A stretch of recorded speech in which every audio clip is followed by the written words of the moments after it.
The barn door exploded inward with the wind. Wyatt Cole turned from the harness he was mending, his children beside him, and froze. A woman in a wedding dress stood in the doorway, veil torn, lips blue, eyes wild with desperation. She took one step forward and collapsed into the hay. December snow fell heavy on Montana territory that night. The temperature had dropped below freezing an hour past, and the wolves were already singing in the distant timber. Wyatt's hands shook as he stared at the woman crumpled against the hay bales, her white dress stark against the golden straw. The last time a woman had stood in his barn was 3 years ago. His wife, Mary, days before fever took her. "Papa!" 8-year-old Hope rushed forward with a horse blanket, wrapping it around the stranger's shoulders. 6-year-old Tommy stood frozen, eyes wide as silver dollars. Wyatt forced himself to move. His boots felt like lead as he crossed the barn floor. The woman's breathing came shallow and quick, her skin pale as moonlight. When he lifted her, she weighed almost nothing. "They left me," she whispered through chattering teeth. "At the church, no one came." The weight of her in his arms triggered something visceral, a memory of carrying Mary's fevered body, of helplessness and grief. His chest tightened. He hadn't allowed himself to feel anything in 3 years. He'd built careful walls around his heart, brick by brick, silence by silence. "Inside," he managed, voice hoarse.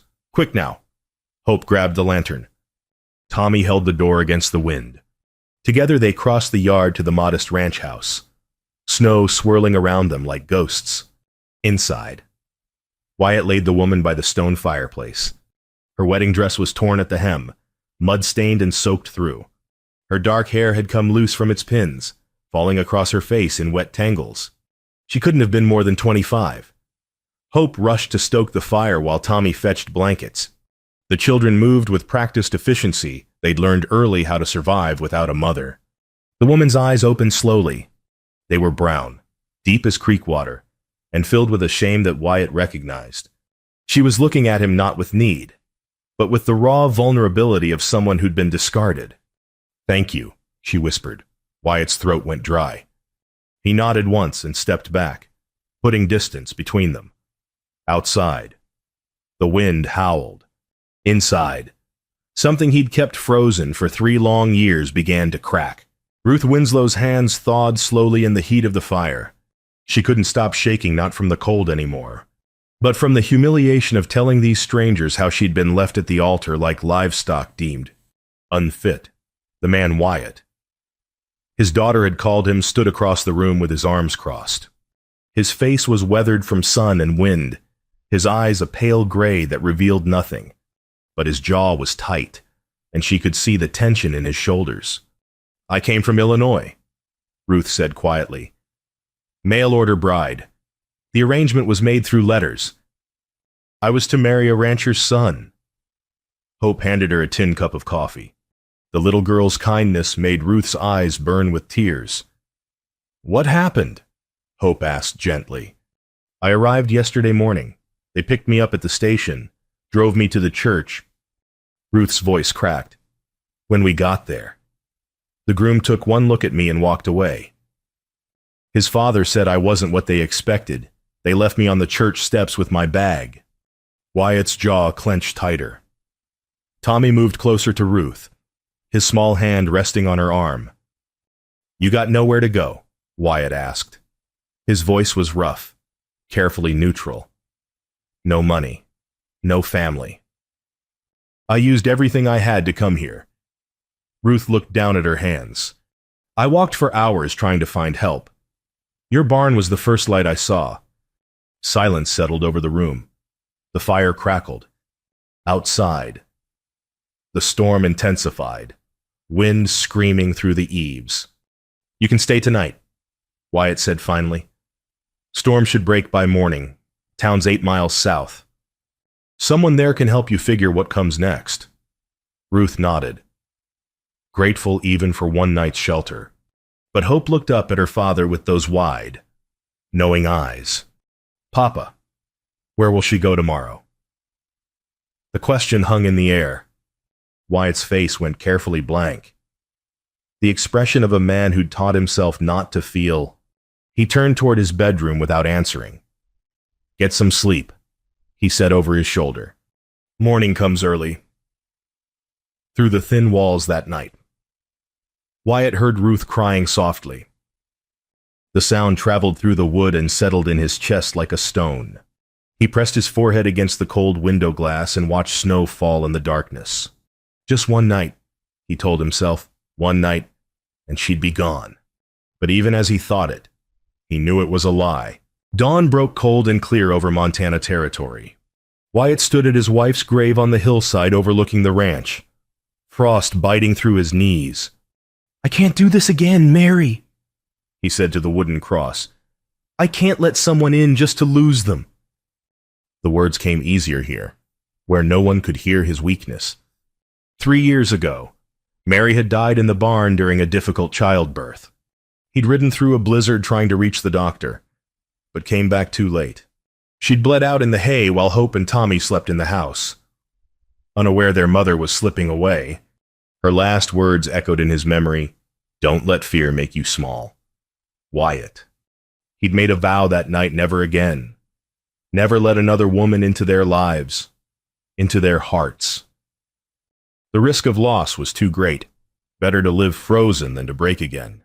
A shout from the house shattered his thoughts. Wyatt ran down the hillside, boots slipping on snow-packed ground. He found Hope and Tommy at the property's edge, clinging to Ruth Winslow. She'd packed her few belongings and tried to leave on foot through the snow. "You can't go," Tommy cried, gripping her hand. "The wolves will get you." Ruth knelt in the snow, tears freezing on her cheeks. "I won't be a burden to your father. I have to find my own way." "There ain't no way," Hope said fiercely. "Not in winter. Not alone." Wyatt approached slowly. Ruth looked up at him, and he saw the same desperate pride he felt every time someone in town offered charity after Mary died. The refusal to be pitied. The need to survive on your own terms. His children's faces were raw with fear and something else, hope. Real hope. The kind he hadn't seen since before their mother died. The decision rose in his throat like something inevitable. "You'll stay," he said. "Until spring. You'll work for your keep, same as anyone else. No charity, a fair trade." Ruth stood slowly, searching his face. "Spring thaw, that's the deal. That's the deal." "I'll earn my place," she said. "I promise." Tommy grabbed Wyatt's hand, then Ruth's, connecting them. "Spring's when things come back to life, Papa." Wyatt looked at his son, then at Ruth, then back toward the hillside where Mary's grave stood against the morning sky. A crow took flight from the wooden cross, disappearing into the pale blue. "Come on," he said quietly. "Work doesn't wait." As they walked back to the ranch, Wyatt felt the weight of his broken vow settling into his bones. He was letting her in, not all the way, just enough to survive the winter, but some part of him, the part that still remembered how to hope, whispered that spring was a long way off, and a lot could change before the snow melted. Ruth proved herself in silence. No complaints, no requests for easier tasks. By the second week of January, Wyatt caught himself waiting for the sound of her footsteps in the barn each morning. She learned fast. How to feed the horses without spooking them. How to mend harnesses with tight, even stitches. How to stretch a pot of stew to feed 4 people for 3 days. She moved through the ranch like someone grateful for every hour she wasn't cast out into the cold. Hope taught her to braid hair in the evenings. Tommy showed her how to whistle for the horses 2 short bursts. One long, slowly, carefully. The rhythm of the household shifted. One morning, a chicken escaped the coop and Ruth chased it through the snow, laughing so hard she could barely breathe. Wyatt watched from the barn door, and something loosened in his chest, something he'd kept locked tight for 3 years. Another day, she slipped on ice while carrying water. Wyatt caught her before she fell, his hand steadying her waist. For 3 heartbeats they stood that way, close enough that he could see gold flecks in her brown eyes. Then they both pulled away. Too quickly, too carefully. "Thank you," she said. "Watch your step," he replied, and turned back to his work. But that night, stacking firewood side by side, their hands brushed. Neither pulled away immediately. The touch lasted only a moment, but it said everything their words couldn't. In late January, Wyatt rode to town for supplies. At the general store, the shopkeeper, a thin man named Hutchins, leaned across the counter with a meaningful look. "Folks are talking. Cole, that woman you took in, the one who got herself abandoned at the church." Wyatt's hand stilled on the bag of flour. "They're saying it ain't proper," Hutchins continued. "A man alone with a woman like that under his roof. Think of your children." Wyatt's jaw went tight. He counted out coins slowly, deliberately. When he finally spoke, his voice was cold as January wind. "My children are fed, warm, and happy. That's what I think about." He gathered his supplies and walked out without another word. But on the ride home, his hands gripped the reins too hard, and his mind churned with questions he didn't want to answer. That night, Ruth served dinner venison stew and cornbread. When she passed him a plate, their fingers touched. This time, neither of them let go immediately. Hope noticed. She smiled into her stew, saying nothing. The household was shifting from transaction to something unnamed, something dangerous, something that felt like hope. The blizzard hit on a Tuesday night and pinned them inside for 3 days. By the second evening, with the children asleep in the loft, Ruth and Wyatt sat by the fire, and the walls they'd built began to crumble. "Can I ask you something?" Ruth said quietly. Wyatt nodded, whittling a piece of wood into a toy horse for Tommy. "Why did you let me stay, really?" His hands stilled. He stared at the half-formed horse, gathering words. "My wife died 3 years ago," he said finally. "I made myself a promise after that. No more risks. No more letting people in. Safer that way. But you broke your promise. My children broke it for me." He looked up at her. "They saw something I didn't want to see." "What's that?" "That living frozen ain't really living at all." The fire crackled between them. Outside, wind screamed through the eaves. "The groom who left me," Ruth said, voice barely above a whisper. "He didn't reject me just for my face. He rejected me because I can't have children." Wyatt's knife stopped moving. "I had a miscarriage 2 years ago. The doctor said there was damage. Said I'm..." Her voice broke. "Barren." That's the word he used. "When the family found out, they called the whole thing off. That why you're carrying all this shame. I'm incomplete. What man wants a wife who can't give him children?" She looked at him with raw vulnerability. "I thought if I could just be useful, maybe someone would let me stay. Somewhere. Anywhere." Wyatt set down the knife. He'd never been good with words, but some truths were too important to leave unspoken. "I failed my wife," he said. "She died in childbirth because I couldn't get the doctor here in time. I blame myself every day since. Figured I was incomplete too. Figured I'd failed the one job a husband has to protect." Their eyes met across the firelight. Two broken people, carrying shame that wasn't theirs to carry.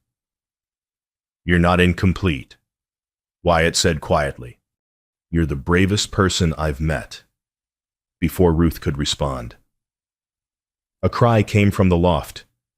Tommy's voice, frightened and small. Ruth moved without thinking, climbing the ladder to where the boy thrashed in nightmare. She gathered him in her arms, rocking gently, singing a lullaby in a language Wyatt didn't recognize. He watched from below as his son's breathing steadied, as the fear left Tommy's face. When Ruth finally laid him back down, she turned and found Wyatt at the top of the ladder. "You're good with them," he said. "They make it easy." "No, you make it look easy. There's a difference." The next day, the blizzard still raging. They worked side by side, mending harnesses. The space was small, the proximity unavoidable. Their shoulders touched. Neither moved away. "You're not what people say about you," Wyatt murmured. "Neither are you," Ruth replied. From the loft, Hope's voice drifted down, sleepy and certain. "She's family, Papa." Wyatt looked at Ruth. She looked back. Something shifted between them, something that couldn't be undone. The storm broke on the third day. They stepped outside into a world transformed. Snow glittering under hard blue sky. Ruth stumbled on the uneven drifts. Wyatt's arm came around her waist, steadying her. They stood that way longer than necessary.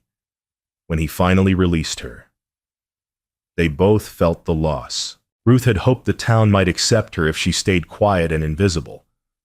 She was wrong. The Sunday meeting came in early February. The weather had warmed just enough to turn snow to slush, creating the illusion of spring. But nothing about that morning felt hopeful. Warren Kent stood in the church after services, his voice carrying to every corner. He was a large man, wealthy, used to being heard. His son was the one who'd left Ruth at the altar. "We need to address an indecency in our community," Kent announced. "Wyatt Cole has taken in a woman of questionable character. A woman my son wisely refused to marry after discovering her lies." Ruth stood in the back of the church, her face draining of color. Wyatt sat 3 pews ahead with Hope and Tommy. "This woman," Kent continued, "is living under Cole's roof, corrupting his children with her presence. It ain't proper, it ain't Christian, and it needs to stop." Murmurs of agreement rippled through the congregation. Ruth felt every eye turn toward her. The shame was suffocating. "Cole," Kent said directly, "send her away. For your children's sake, if nothing else." Wyatt stood slowly. Ruth's heart leaped. He was going to defend her, going to tell these people the truth. But when Wyatt opened his mouth, nothing came out. He looked at Ruth, at the crowd, at Kent's satisfied smirk. His jaw worked, his hands clenched, and he stayed silent. The silence stretched for 5 heartbeats, 10, 20. Ruth understood. She saw the fear in his eyes, the calculation. He was weighing her against his children's futures, against the town's acceptance, against everything he'd worked to build. "Say something," she whispered, though he couldn't hear her from across the church. "Please." But Wyatt just stood there, frozen like he'd been that first night in the barn. Frozen by fear and doubt and the terrible weight of choosing, Ruth turned and walked out. The cold air hit her face like a slap. She ran through the muddy streets, past the general store, out toward the edge of town where the abandoned chapel still stood, the building where she'd been left, full circle.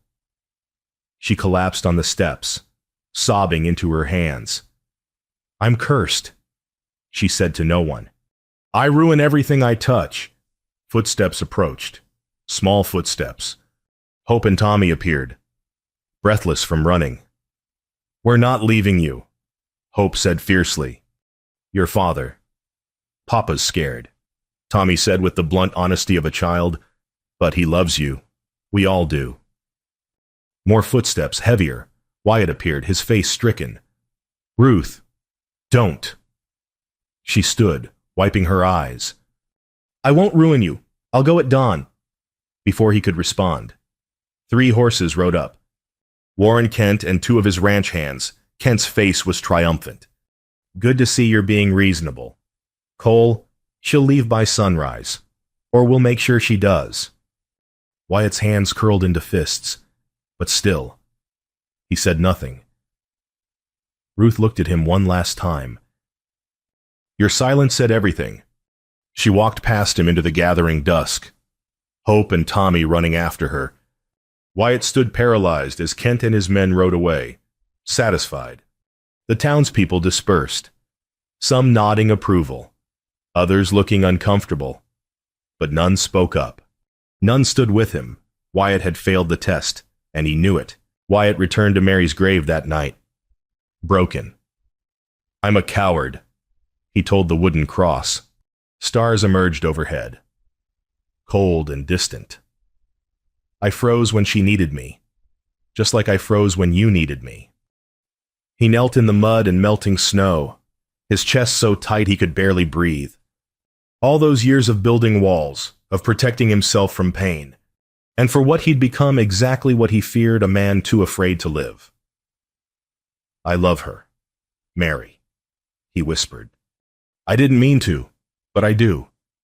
And I just stood there and let them destroy her. Footsteps approached. Small, determined footsteps. Hope appeared, her face fierce with tears and anger. Mama would be ashamed of you. Papa. The words hit like a physical blow. Hope. Miss Ruth loves us. She sings to Tommy when he has nightmares. She teaches me to be strong. She makes our house feel like home again. Hope's voice cracked. And you let them hurt her because you're scared. I'm trying to protect you. From what? From being happy. Hope wiped her eyes. If you let her go, I'll never forgive you. And Mama won't either. She ran back toward the house, leaving Wyatt alone with his dead wife and his living shame. He stayed there until dawn began to gray the eastern sky. Then he stood, his knees aching, and walked to the barn, the same barn where this all began. He could almost see her there, collapsing in her torn wedding dress. Could almost see Mary standing beside her. Both women made of memory and might have been. What do I do? He asked the empty air. And then, clear as if she'd spoken aloud, he heard Mary's voice. Don't let fear make you small. Wyatt. The memory of her last words. The permission he'd been waiting for. He understood suddenly honoring Mary didn't mean staying frozen in grief. It meant choosing life. Choosing courage. Choosing love when love scared him most. He strode to the house. Ruth sat at the table, her small bag packed beside her. She wouldn't meet his eyes. Wyatt took the bag and set it on the floor. You're staying, he said. Ruth looked up, desperate to believe but afraid to hope. They'll destroy you. Let them try. He knelt in front of her, taking her hands. I was silent yesterday. I won't be silent again. I'm going to town, and I'm going to make damn sure everyone knows you're staying. As my wife, if you'll have me. Wyatt. I love you. Ruth. I didn't plan it. Didn't want it. But I do. And I'm done being afraid. Hope and Tommy burst from the loft, wrapping their arms around both adults. Ruth sobbed, nodding against Wyatt's shoulder. They'll fight you, she whispered. Then we'll fight back. Together. Outside. The sun rose over Montana territory. Inside. A family was reborn. Wyatt Cole walked into Sunday service with Ruth Winslow on his arm. Hope and Tommy flanked them like soldiers. The congregation's collective gasp was audible shock, outrage, and something that might have been fascination. Warren Kent rose from his pew, his face purple with rage. But Wyatt spoke first, his voice steady and loud enough to carry to every corner of the church. I know what you're all thinking, but before you judge, you're going to listen. He'd never been a man of speeches, never been comfortable with attention. But some things were too important to leave unsaid. You call this woman shameful, I call her the bravest soul I've met. She came here with nothing, was promised a home and a husband, and got abandoned like livestock. She could have turned bitter, could have given up. Instead, she showed nothing but kindness to my children when she had nothing herself. Ruth trembled beside him. Wyatt squeezed her hand. She mends our clothes, cooks our meals, sits with my son when nightmares wake him, teaches my daughter to be strong. She's made our house a home again. Something I didn't think was possible after my wife died. Kent started to interrupt, but Wyatt's look stopped him cold. I'm asking her to stay, as my wife. And if you have a problem with that, your problem's with me. The silence was absolute. Then Ruth stepped forward, her voice shaking but clear. "You should know something. I can't have children. The doctor said there was damage after a miscarriage. That's why his family rejected me." She looked at Kent. "That's the real reason your son walked away. Not because I lied, because I was honest." Gasps rippled through the church. This changed everything. She wasn't a temptress, but a wounded woman telling the truth. "I'm damaged goods." Ruth continued. "I know that, but Wyatt knows it too, and he's asking me anyway." Wyatt pulled her closer. "She's already given me a family again. That's everything." "That's more than enough." Warren Kent's face twisted. "You're a fool. Cole. Throwing away your reputation for a woman who can't even speak of her that way again," Wyatt said quietly. "And we'll settle this outside." The church went dead silent. Kent looked around for support and found none. Even his allies were uncomfortable now, seeing Ruth's vulnerability, seeing Wyatt's devotion. Then Elder Moses stood. He was 80 if he was a day, bent with age but sharp-eyed. The man spoke in his heart. Moses said, "Any Christian here object to mercy, one by one, reluctantly." People sat back down. Some looked ashamed. Others looked away. But the resistance broke like ice in spring. Kent stormed out, his footsteps echoing on wood floors. The door slammed behind him. Wyatt and Ruth walked out together, children between them. The townspeople parted. Some nodded respect.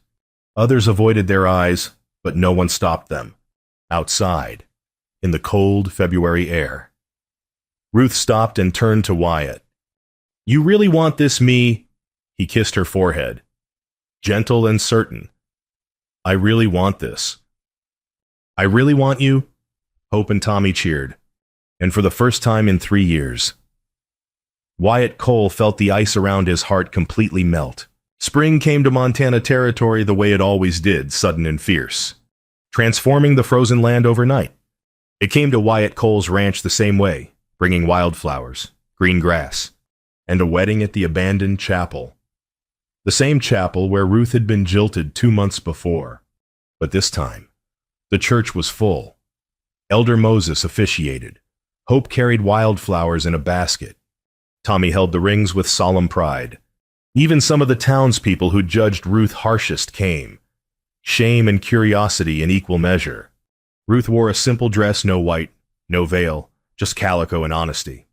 When Wyatt took her hand, his voice was steady.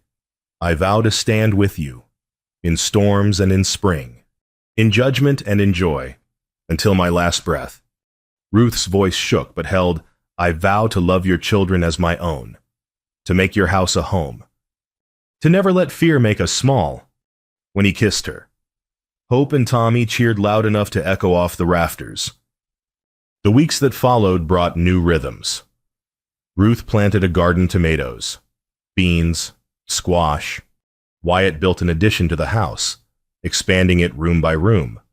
The children played without the haunted quality they'd carried since their mother's death. One evening in April, they walked together to Mary's grave. Ruth carried wildflowers, the same ones that now bloomed across the hillside. She knelt and placed them at the wooden cross. "Thank you," Ruth whispered. "Thank you for him. Thank you for teaching him to love." Wyatt knelt beside her. For 3 years, this place had been a shrine to guilt and grief. Now it was just a resting place, honored, but no longer haunted. "She knows," Wyatt said quietly. "She sent you to us." "You think so?" "I know so." They walked back to the ranch as the sun set, painting the sky gold and red. The barn door stood open, warm light spilling out. Inside, Hope and Tommy were playing with a new litter of barn kittens, their laughter echoing. Wyatt stopped in the doorway, Ruth beside him. He looked at the exact spot where she'd collapsed that frozen December night, a stranger in a torn wedding dress, desperate and alone. "I thought you were a ghost come to punish me," he said. Ruth laughed. "I thought I was dying." We both were, just in different ways. She leaned against his chest. His arms came around her, solid and certain, above them. Stars emerged in the deepening blue. In the distance, wolves sang not threat, but reminder. They'd survived the winter. They'd chosen each other.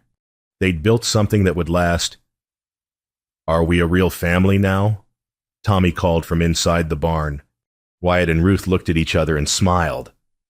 "We always were," they said together. The camera pulls wide. The homestead stands strong against the vast Montana landscape.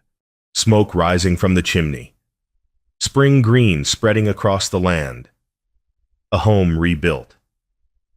Hearts healed. The barn door, once a portal of fear and loss, now stands open in golden light. Children's laughter echoing from within. They survived the storm. They chose courage over fear. They built something the winter couldn't break. And in the end, that's all any of us can hope for: someone to stand with when the wolves howl. Someone to build with when spring comes. Someone to love when loving seems impossible. Home ain't a place. It's the people who wait for you at the end of a long day. The end.